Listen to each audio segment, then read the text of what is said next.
One of the most typical Korean dramas is a story of thugs and politics. It's compelling because in the past, Korea has often gotten away with it. Now, there aren't many dramas of this kind, but Oasis came along. The drama was initially anticipated and talked about because it starred Jang Dong-yoon and Seoul in Awe. Jang Dong-yoon is a man with a very upright life, and he actually caught a criminal on the street and was on the news. For that reason, people had high expectations for Jang Dong-yoon, and he became the main character in earnest from Joseon Loco Nokdujan. The drama was very popular and she did a great job with cross-dressing, so she became a highly anticipated lead actress in many ways. In the case of Seoul in Awe, she also made a solid name for herself, but she was mainly a supporting actress. Even in supporting roles, her presence was so strong that I was wondering when she would get a lead role, and she finally did with Oasis. In the trailer of this drama, I saw Seoul in Awe's character, Oh in Awe, leading the band in front of the audience. When I saw the trailer, it looked like a love triangle with Lee Do-hak, Jang Dong-yoon and Choi Chol-won, Chu Young-woo being very close to Oh Young. The story is indeed a love triangle between the three, but Lee Do-hak and Oh Young-hung are connected and Choi Chol-won is unrequited. Lee Do-hak is a friend of Choi Chol-won, but he was also a little bit of a master-servant relationship. Lee Do-hak's family used to live in Choi Chol-won's house as servants, but they were freed. They were best friends at school, and it became a bit of a rivalry because of Oh Young-yun. Oh Jung chose Lee Do-hak, but Choi Chol-won couldn't give up and continued to pursue his heart. Choi Chol-won, who likes Oh Young-shin, fights his bully and accidentally kills him. He then asks Lee Do-hak to take his place, but he refuses.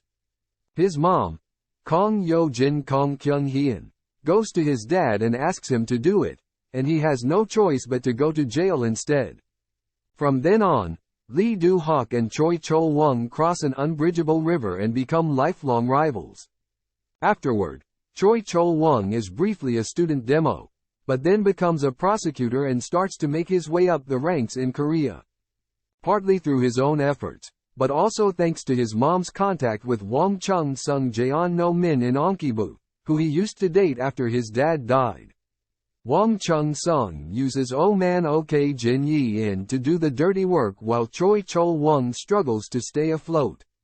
Lee Do-hak can't do anything about it, so he establishes himself in the world of thugs and expands his presence.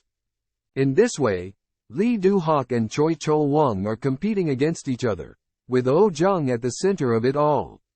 If it weren't for him, they might never have met.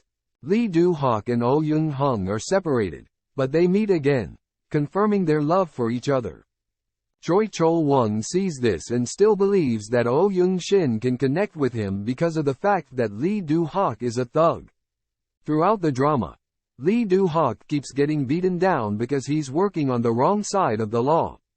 Every time he does, Choi Chol-won seems to either help him or push him down. On top of that, Oh Ji-yun continues to work in the theater and shows quite a bit of ability in the film field. Overall, Choi Chol-won is a character who plays a bad guy but has a very strong and enduring love. I wonder if everyone would have been happier if Choi Chol-won had given up his feelings for Oh Young sooner. Jang Dong-yoon, who has a good life image, played the role of a thief, which was a bit odd, but it was okay.